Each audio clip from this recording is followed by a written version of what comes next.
সবাইকে প্রীতি ও শুভেচ্ছা। আশা করি সবাই ভালো আছো। আজকে আলোচনা করব পদার্থবিজ্ঞান দ্বিতীয় পত্রের অষ্টম অধ্যায়। অধ্যায়টির নাম আধুনিক পদার্থবিজ্ঞানের সূচনা। এই অধ্যায় থেকে ইতিমধ্যে একটি ক্লাস নেওয়া হয়েছে। সেই ক্লাসের ভিডিও লিংক আজকের ভিডিও ডেসক্রিপশনে দেওয়া আছে।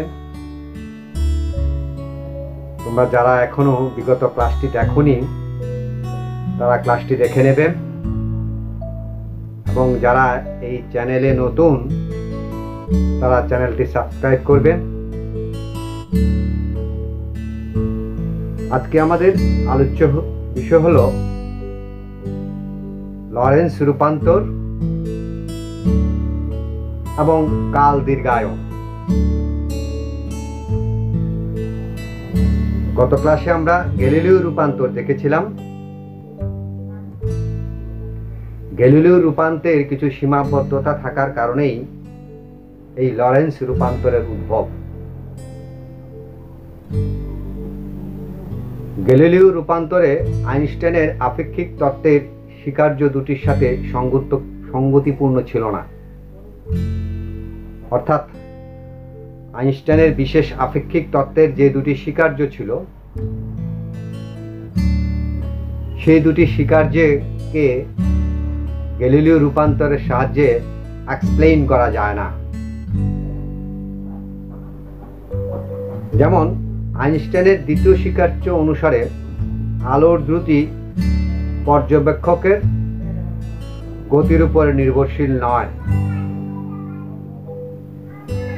কিন্তু গ্যালিলিও রূপান্তর অনুসারে আলোর দ্রুতি পর্যবেক্ষকের গতির উপরে নির্ভরশীল।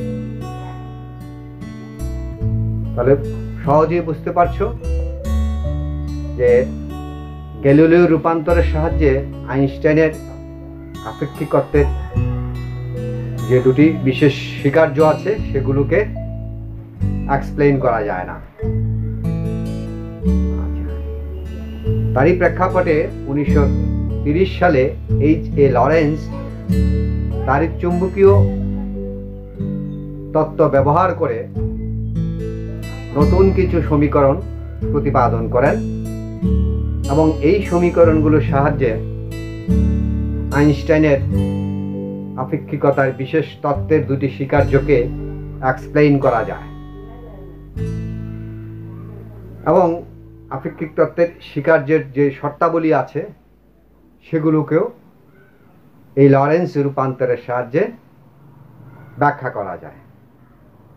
তাহলে আমরা জানি যে জড় প্রসঙ্গ কাঠামো কথা আমরা জেনেছি। চিত্রে লক্ষ্য করো দুটি প্রসঙ্গ কাঠামো আছে।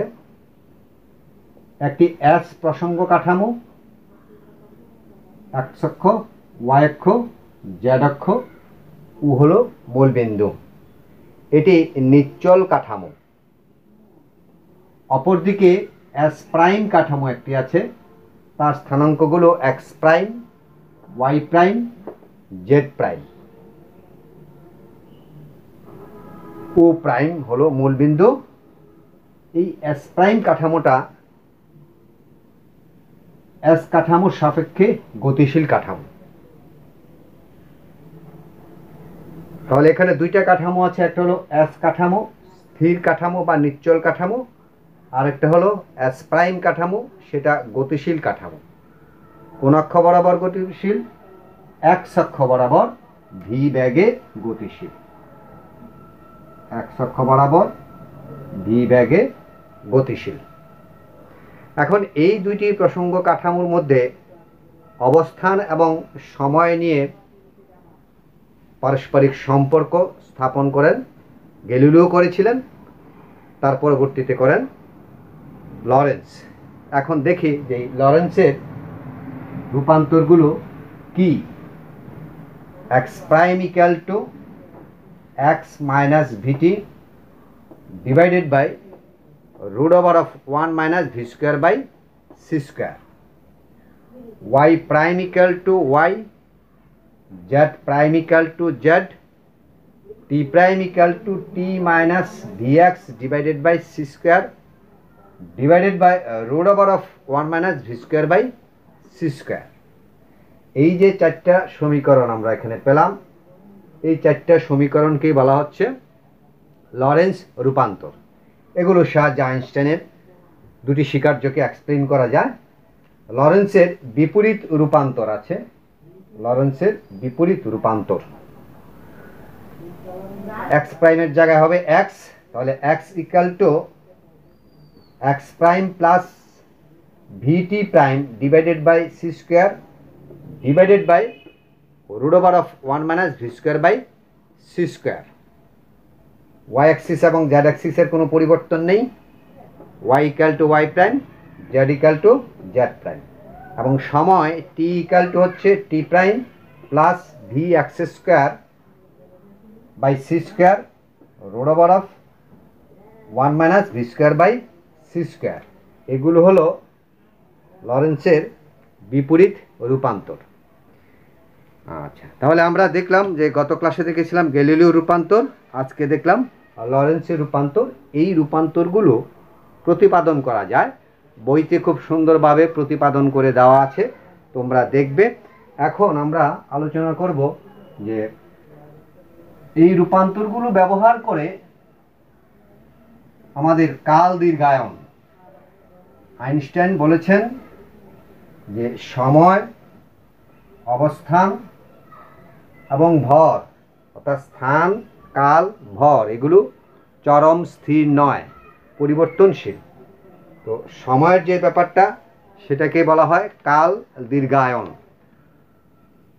সময়ের আপেক্ষিকতা বা কাল দীর্ঘায়ন।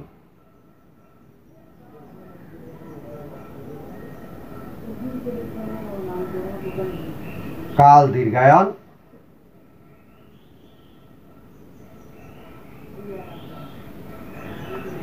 বা সময়ের আপেক্ষিকতা, এটা কি জিনিস আগে আমরা দেখি, তারপরে তার ম্যাথমেটিক্যাল এক্সপ্রেশনে যাব। তো কোনো পর্যবেক্ষকের সাপেক্ষে গতিশীল অবস্থায় সংঘটিত দুটি ঘটনার কাল ব্যবধান ওই পর্যবেক্ষকের সাপেক্ষে নিশ্চল অবস্থায় সংঘটিত ওই একই ঘটনাদ্বয়ের কাল ব্যবধানের চেয়ে বেশি হয়, একে কাল দীর্ঘায়ন বলে।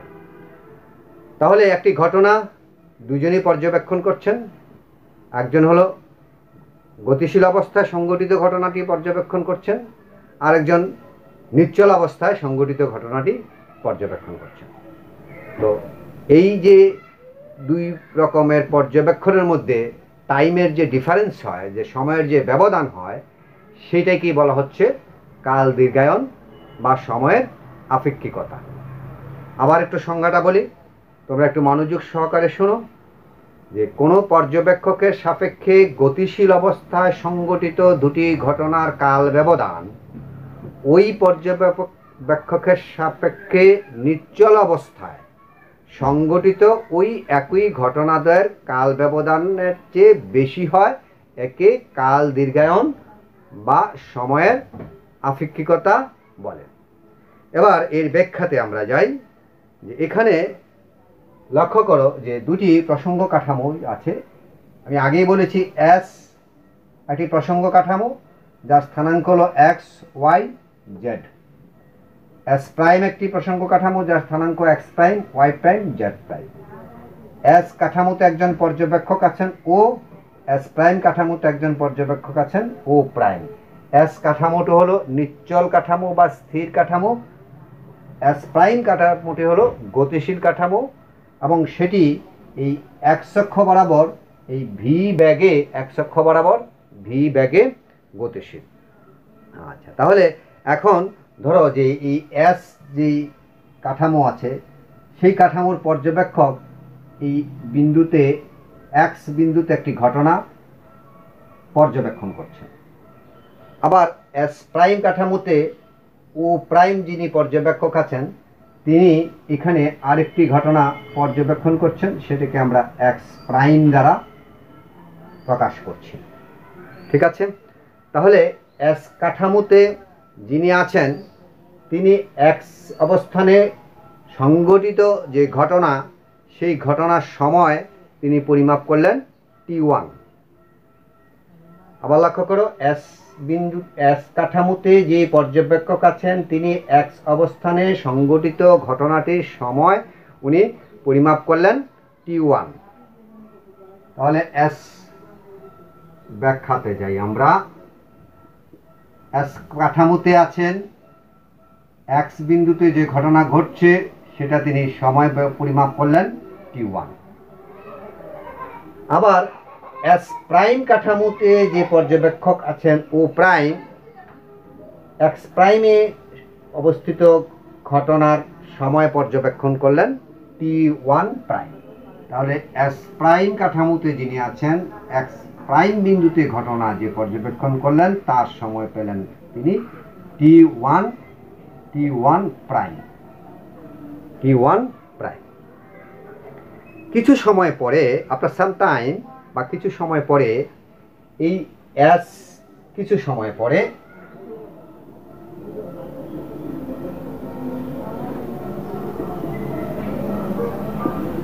এসে যিনি আছেন তিনি তার সময় পরিমাপ করলেন T2, এবং এস প্রাইমে যিনি আছেন তিনি সময়টা পর্যবেক্ষণ করলেন T2 প্রাইম। ঠিক আছে, তাহলে এস কাঠামো অর্থাৎ স্থির কাঠামো অনুসারে কাল ব্যবধান, এস কাঠামো বা স্থির কাঠামো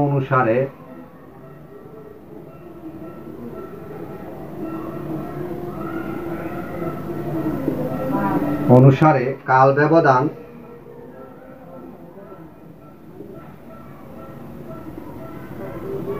T equal to T2 minus T1. Say this is equation number 1. সোজা কথা। আবার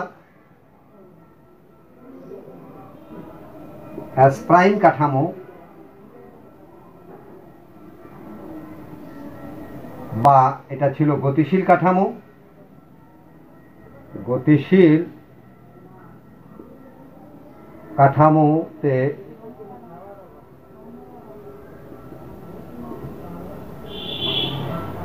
সময় ব্যবধান ধরে নিচ্ছি আমরা T0 equal to T2 prime minus T1 prime. এটাকে দিচ্ছি আমরা 2 নম্বর সমীকরণ। এখন নিশ্চয়ই তোমাদের মনে আছে যে লরেন্সের রূপান্তরগুলো, একটু আগে যে রূপান্তরগুলোর কথা বলেছিলাম, সেই লরেন্সের বিপরীত রূপান্তর হতে, লরেন্সের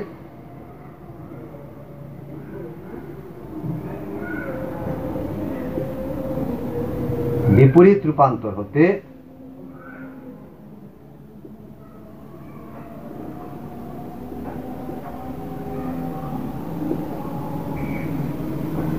আমরা জানি যে T prime equal T1 equal two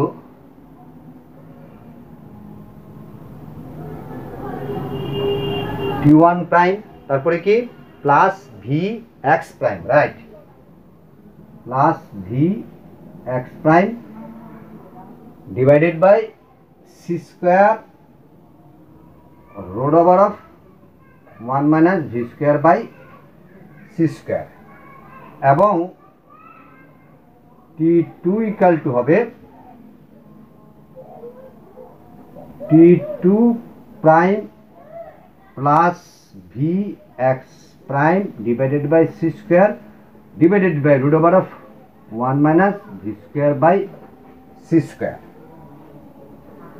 আচ্ছা, তাহলে দেখো এখন লরেন্সের বিপরীত রূপান্তর থেকে আমরা T1 এর একটা সমীকরণ পেয়েছি, T2 এর একটা সমীকরণ পেয়েছি। এই T1 এবং T2 এর মানগুলো নিয়ে আমরা 1 নম্বর সমীকরণে বসিয়ে দেব।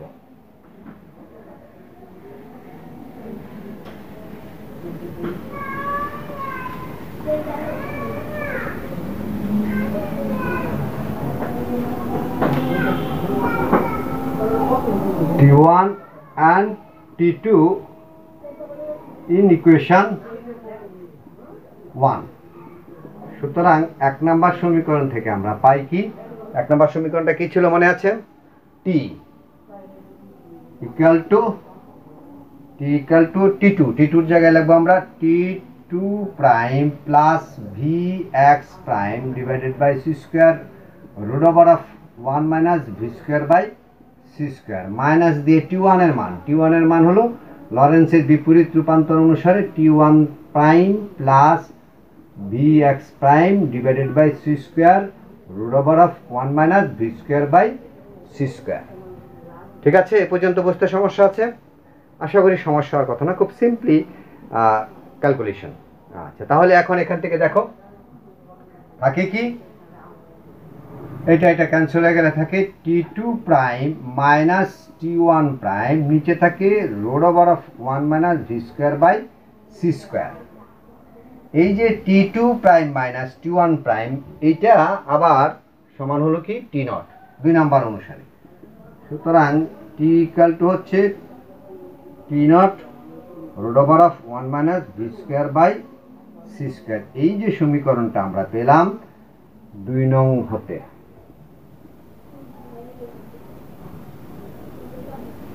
ঠিক আছে? তাহলে এইটা হলো আমাদের T equal to T0 divided by root over of 1 minus v square by c square. ঠিক আছে, তাতে এখন আমরা কি বলতে পারি? আমরা বলতে পারি যে গতিশীল ঘড়ি নিশ্চল ঘড়ির চেয়ে ধীরে চলে। গতিশীল ঘড়ি নিশ্চল ঘড়ির চেয়ে ধীরে চলে। আমরা একটা ছোট্ট এক্সাম্পল যদি চিন্তা করি তাহলে সেটা খুব সহজেই আমাদের বুঝতে সহজ হবে। একটা উদ্দীপকের কথা আমি বলছি, তোমরা একটু মনোযোগ দিয়ে শোনো এবং দেখবে যে এই কাল দীর্ঘায়নটা বুঝতে তোমাদের আরও বেশি সহজ হয়ে যাবে। তাহলে একটা উদ্দীপকের কথা আমরা ধরে নিচ্ছি যে 25 বছর বয়সে, মনে করো যে 25 বছর বয়সে এক ব্যক্তি মহাকাশে গেলেন, মহাকাশে যানে চড়ে, দ্যাট ইজ রকেটে চড়ে। যে রকেটটা যাচ্ছে তার ব্যাগ, রকেটের ব্যাগ, এই যে ভি, রকেটের ব্যাগ আমরা ধরে নিচ্ছি কত 1.8 ইন্টু 10⁸ মিটার পার সেকেন্ড। ঠিক আছে, তো উনি সেখানে গেলেন, গিয়ে পৃথিবীর হিসাবে তিনি এই 30 বছর এই মহাকাশে ভ্রমণ করলেন। কত বছর? 30 বছর তিনি মহাকাশে ভ্রমণ করলেন। ভ্রমণ করার পরে আবার পৃথিবীতে ফিরে আসলেন। ঠিক আছে, পৃথিবীতে ফিরে আসলেন। ফিরে আসার পরে এখন তার বয়স কত হলো? তাহলে এখন তার বয়স হবে কত, সেটা এই লরেন্সের বিপরীত রূপান্তর সমীকরণ আর কি বলে কাল দীর্ঘায়ন ব্যবহার করে এর সমাধান খোঁজা যাবে। তাহলে পৃথিবীর হিসাবে কত বছর বয়সে উনি গিয়েছিলেন মহাকাশে? 25 বছর বয়সে। আর ওখানে ছিলেন কত বছর? 30 বছর। তাহলে পৃথিবীর হিসাবে কত বছর কাটলেন তিনি? পৃথিবীর হিসেবে বয়স হবে তার 25 যোগ 30, দ্যাট ইজ 55 ইয়ার্স। কিন্তু এই আপেক্ষিকতার তত্ত্ব ব্যবহার করে, কাল দীর্ঘায়নের তত্ত্ব ব্যবহার করে, লরেন্স রূপান্তর ব্যবহার করে, তাহলে তার যে বয়স হবে সেটা হবে আপেক্ষিক তত্ত্বানুসারে তার বয়স হবে কত? 25 তো পৃথিবীর এটা আছেই, আর এখানে পাওয়া যাবে 24, that is equal to 49 years. তাহলে বুঝতে পারছো কত বছরের পার্থক্য হয়ে গেল? 6 বছরের পার্থক্য হয়ে গেল। ঠিক আছে, তাহলে আমরা দেখলাম যে নিশ্চল ঘড়ি কি করে, গতিশীল ঘড়ি মানে খুব আস্তে আস্তে চলে, আর স্থির ঘড়ি মানে দ্রুত চলে। অর্থাৎ গতিশীল ঘড়ি নিশ্চল ঘড়ির চেয়ে ধীরে চলে। এই কারণেই দেখা গেছে যে পৃথিবীতে যদি হয় 60 সেকেন্ডে 1 মিনিট, আর ওখানে দেখা যাবে হবে যে কি যে 50 সেকেন্ডে 1 মিনিট। বুঝতে পারছো কথাটা? কারণ গতিশীল ঘড়ি ধীরে চলে এই কাল দীর্ঘায়ন অনুসারে। ঠিক আছে, তাহলে আজকে পর্যন্তই। সবাই ভালো থেকো, সুস্থ থেকো। ধন্যবাদ সবাইকে।